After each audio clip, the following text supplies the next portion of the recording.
बाकी साथी ने भी बोला, आज ऐसा माहौल है कि सरकार वाकई में फांसीबाजी हो चुकी है। पिछले दिनों में हमने जो देखा कि कुछ लॉयर्स जो त्रिपुरा में जो वायलेंस हुआ उसका विरोध कर रहे थे, केवल उसके लिए उन पर यूएपीए लगा दी गई। तो इससे ज़्यादा अब आकर हम क्या किस सबूत का इंतजार कर रहे हैं कि सरकार जनता की आवाज़ सुनना तक नहीं चाहती है।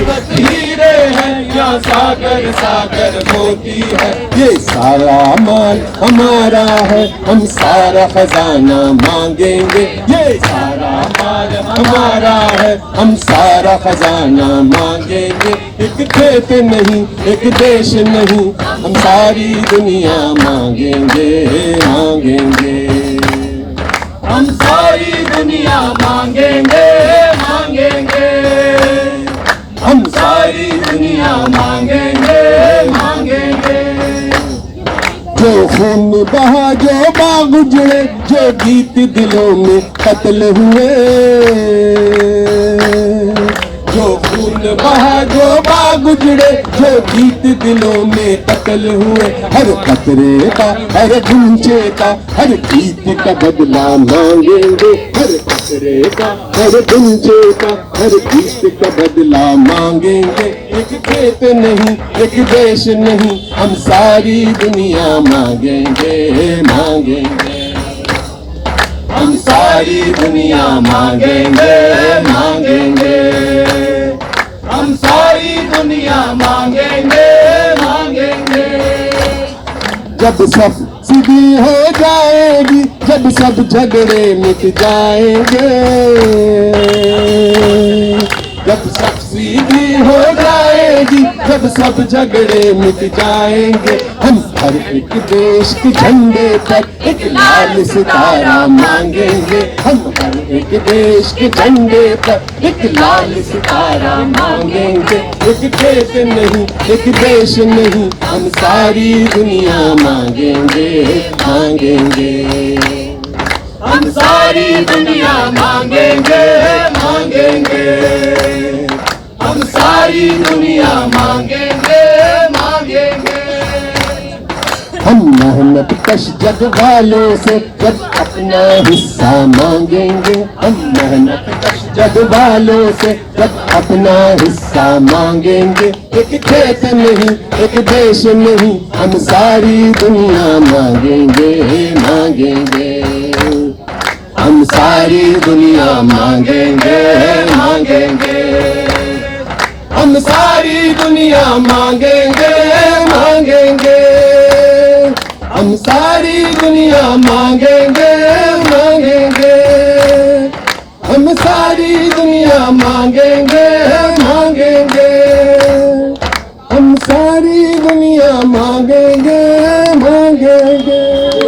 मैं दिल्ली विश्वविद्यालय में पढ़ती हूँ और हम क्रांतिकारी युवा संगठन से आज all India forum for right to education के कॉल पर हम यहाँ पर नई शिक्षा नीति 2020 के खिलाफ अपना आक्रोश और विरोध दर्ज करने के लिए मौजूद हुए। जैसे कि हम जानते हैं, नई शिक्षा नीति 2020 वो साफ साफ सरकार की जो निजीकरण और अनौपचारीकरण, शिक्षा का निजीकरण और अनौपचारीकरण का जो रास्ता है उसको साफ करता है। पिछले 2 सालों में हमने देखा है कि जो आपदा का दौर है उसको अवसर में तब्दील करने में सरकारों ने कोई कमी नहीं छोड़ी है।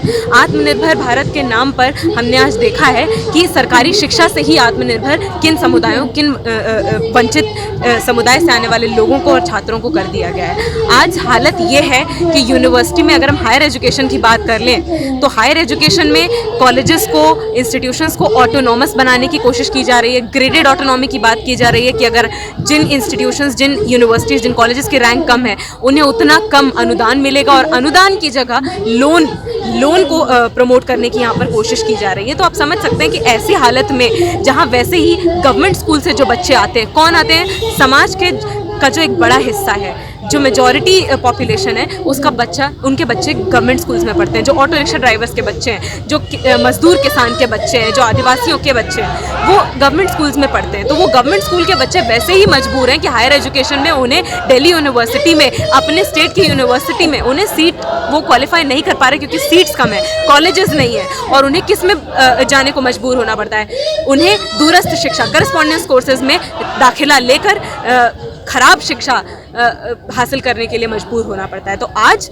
सरकारों ने ये कर दिया है कि आप अगर गांव में रहते हैं, अगर आप हम जानते हैं इस देश में ज़्यादातर गाँवों में स्कूलों की हालत बहुत ख़राब है और कई जगह तो कई किलोमीटर में स्कूल ही नहीं है, महज एक आंगनबाड़ी है जो 26 जनवरी 15 अगस्त को खुलती है। तो उन जगहों में जहाँ पर खस्ता हाल स्कूल हैं उन्हें या तो बंद कर दिया जाएगा और कई गाँवों के लिए केवल एक स्कूल खोला जाएगा और जो बच्चे उस स्कूल तक नहीं पहुँच पाएंगे वो दूरस्थ माध्यम से करस्पॉन्डेंस यानी कि स्कूल के लेवल पर ही करस्पॉन्डेंस खोल दिया जाएगा, वो वहाँ से पढ़ेंगे। तो आप बताइए इन हालातों में कौन मजबूर होगा ना पढ़ पाने के लिए? मेरी बहनें जो गांव में रहती हैं, जो आदिवासी इलाकों में रहती हैं, जिनके माता पिता उन्हें दूर भेजने के लिए ना तो मीन्स अफोर्ड कर सकते हैं, ना उस तरीके का माहौल है वहाँ पर। और कौन मजबूर होगा? मजबूर वो होंगे जो पहले से ही लिनियज बेस्ड ऑक्यूपेशंस में नौकरी तलाशने को मजबूर हैं। समझ सकते हैं आप कि इस शिक्षा नीति से जातिवाद को भी बढ़ावा मिलेगा, क्योंकि जो गरीब का बच्चा है, जो मजदूर का बच्चा है, जो सफाई कर्मचारी का बच्चा है, वो उसी तरीके की नौकरियां तलाशने को मजबूर होगा, क्योंकि समाज में पहले से ही हमारे यहाँ एक गैर बराबरी पर आधारित शिक्षा व्यवस्था मौजूद थी, जहाँ शिक्षा मंत्री का बच्चा, मुख्यमंत्री का बच्चा प्राइवेट स्कूल में जाता है, इस शिक्षा व्यवस्था के स्कूल में वो नहीं पढ़ता। तो आखिर जो पहले से ही मतलब public funded education, formal mode of education, जिसकी हालत पहले इतनी खराब है कि जनता का बड़ा हिस्सा उसे एक्सेस नहीं कर पा रहा था, तो नई शिक्षा नीति 2020 के आने के बाद पूरा मसौदा तैयार कर दिया गया है कि समाज का जो बड़ा हिस्सा गरीब मजदूर तबके से आता है, गवर्नमेंट स्कूल से आता है, उसको फॉर्मल मोड ऑफ एजुकेशन से काट देने की पूरी कोशिश की गई है यहाँ पर। तो उसके खिलाफ और दोहरी शिक्षा नीति जो हमारे देश में पहले से मौजूद है और बहुत मजबूत हुई है नई शिक्षा नीति के कारण, उसके खिलाफ हमारा संघर्ष जारी है कि आखिर एक ही देश में ऐसा क्यों है कि शिक्षा मंत्री का बच्चा, मुख्यमंत्री का बच्चा, वाइस चांसलर का बच्चा विदेश में पढ़ता है, प्राइवेट यूनिवर्सिटीज में पढ़ता है, प्राइवेट स्कूल में पढ़ता है, और चपरासी का बच्चा, सफाई कर्मचारी का बच्चा, उसे गवर्नमेंट स्कूल में भी आसानी से दाखिला नहीं मिलता। इस तरीके के हालात क्यों मौजूद हैं? तो हमारी यही मांग है कि किंडरगार्टन, केजी से लेकर पीजी तक, पोस्ट ग्रेजुएशन, जितनी हमारी शिक्षा व्यवस्था है उसमें समान शिक्षा लागू की जाए, क्योंकि जब तक समान शिक्षा लागू नहीं होगी हमारे समाज में जो जातिवाद है, जो गैर बराबरी है, जो शोषण है, वो यथास्थिति बनी रहेगी और ज्यादा खराब चलता आ रहा है। और पिछले 2 सालों में सरकारों का जो आंदोलन के प्रति, जनता के आंदोलन के प्रति जो दमन बढ़ा है, उसका हमने हर जगह उदाहरण देखा है। चाहे किसान आंदोलन में आए दिन गरीब किसानों की मौत हो, महिलाओं की मौत हो, चाहे मजदूर जो अपने काम के घंटे जो 8 से 12 बढ़ा दिए गए हैं उसका विरोध करने के लिए जो मौजूद है उनका दमन चल रहा हो, या फिर जो सांप्रदायिकता के खिलाफ आवाज उठा रहे हैं उनको यूएपीए के तहत आए दिन उठा लिया जा रहा है। ये सभी उदाहरण हम देख रहे हैं। तो ये कहना गलत है कि जनता का आंदोलन नहीं है या जनता विरोध नहीं दर्ज कर रही है। जनता के विरोध को मीडिया तक पहुंचने नहीं दिया जा रहा है, बीच में ही दबा दिया जा रहा है। और आज जैसे कि बाकी साथी ने भी बोला, आज ऐसा माहौल है कि सरकार वाकई में फांसीबाजी हो चुकी है। पिछले दिनों में हमने जो देखा कि कुछ लॉयर्स जो त्रिपुरा में जो वायलेंस हुआ उसका विरोध कर रहे थे, केवल उसके लिए उन पर यूएपीए लगा दिया गया।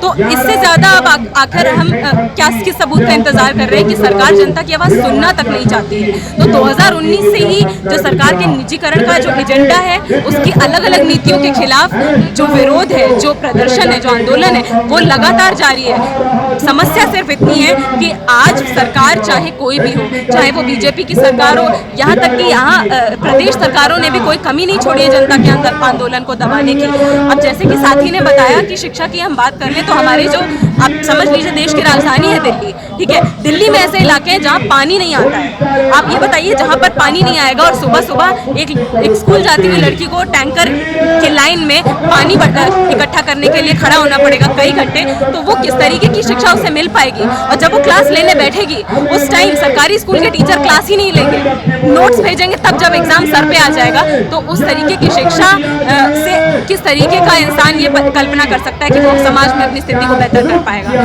तो यही कारण है कि आखिर क्यों जनता के आंदोलन आज बहुत ज़्यादा ज़रूरी है, और ये सवाल उठाया जाना बहुत ज़रूरी है कि ये जो सरकारी कॉलेज खोलती है, यूनिवर्सिटी खोलती है, ये किसके पैसे से खुलते हैं?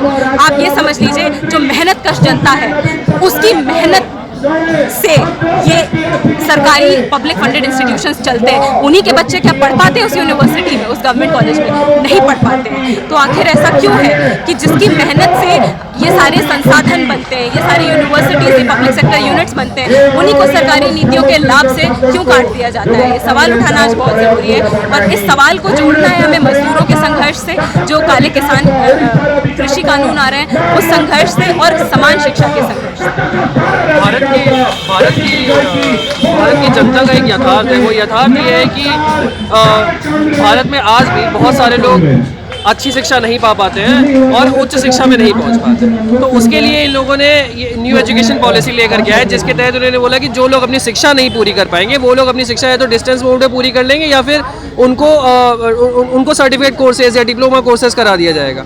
अब मामला यहाँ पर यह है कि भारत जैसे देश की, जहाँ की इतनी बड़ी जनसंख्या का एक बहुत बड़ा हिस्सा, मेजॉरिटी उच्च शिक्षा, अच्छी शिक्षा नहीं पा रहा है, वो क्यों नहीं पा रहा है, ये पहला क्वेश्चन बनता है कि उच्च शिक्षा जो है वो आज की डेट में कुछ प्रतिशत लोग ही क्यों अफोर्ड कर पा रहे हैं, क्यों दूसरे शहरों में जाकर के कमरा लेकर के रहने वाले जो बच्चे हैं वो सिर्फ कुछ ही हैं, और जो एजुकेशन है उसका डिसेंट्रलाइजेशन क्यों नहीं हो रहा है, क्यों जो है आज भी एजुकेशन के सिर्फ कुछ ही सेंटर्स हैं जो अच्छे हैं। दिल्ली में सेंटर है, कलकत्ता में सेंटर है, और जो बड़े बड़े मेट्रोपॉलिटन एरियाज है बस वहीं पे अच्छे सेंटर्स हैं। बाकी जो छोटे जो स्टेट यूनिवर्सिटीज़ है या जो छोटे शहरों के जो इलाके, वहाँ पे जो यूनिवर्सिटीज़ है वहाँ पे शिक्षा अच्छी बिल्कुल भी नहीं है। वहाँ के बच्चे जो स्तर है उनके शिक्षा का, वो किसी भी मतलब as compared to central universities वो कुछ भी नहीं है। अब यहाँ पर एक सवाल ये बनता है कि ये जो डिस्टेंस लर्निंग मोड है या एनईपी के तहत ये लोग करना क्या चाहते हैं। सीधी सी बात ये है कि हिंदुस्तान में बीजेपी के आने से पहले भी जो शिक्षा है उसका निजीकरण स्टार्ट हो चुका था। वो उसमें जो अधिकार था वो अमीर लोगों का ही था।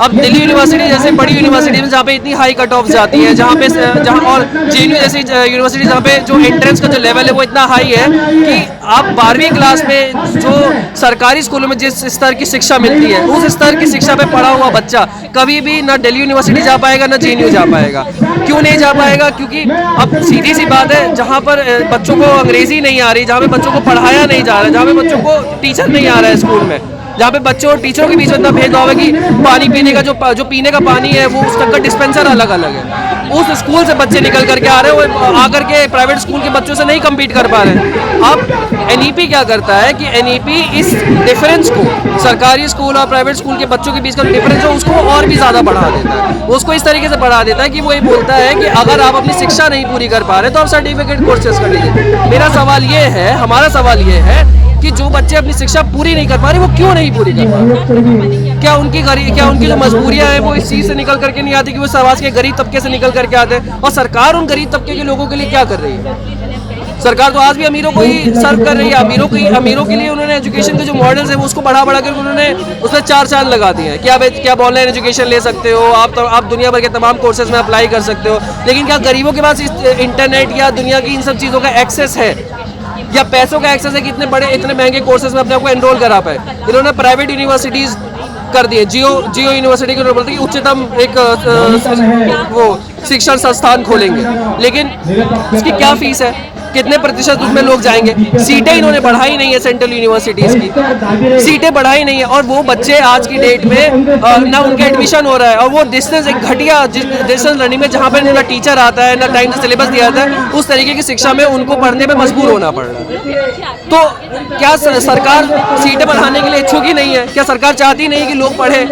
और सरकार अगर लोगों को पढ़ाना चाहती है तो किस वर्ग से निकले लोगों को पढ़ाना चाहती है? क्या गरीबों को पढ़ाने के लिए सरकार इंटरेस्टेड है? क्योंकि एनईपी के द्वारा ये बात बहुत क्लियर हो जाती है कि ये जो डिफरेंस है इसको सरासर बढ़ाया जा रहा है। आज की डेट में एनईपी के लागू हो जाने के बाद ये बात पे पक्की मोहर लग जाएगी कि शिक्षा जो है वो अमीरों की जागीर बन जाएगी, और गरीब इंसान गरीब तबके से निकला है वो जिंदगी भर खराब शिक्षा लेगा और नाम की शिक्षा लेगा, और उसके बाद मजदूर का बेटा मजदूर बनेगा, वो कभी उस जाल से बाहर निकल के आ ही नहीं पाएगा।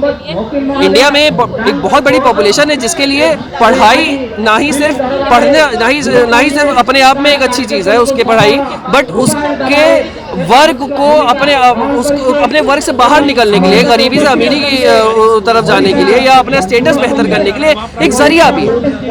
वो जरिया उससे छीन लिया गया आज की डेट में। तो क्या सरकार ये चीज़ मेंटेन कर रही है? क्या वो ये चीज़ जानबूझ के मेक श्योर कर रही है कि जो गरीब है वो गरीब फैमिली से निकला तो वो गरीब ही बना रहे?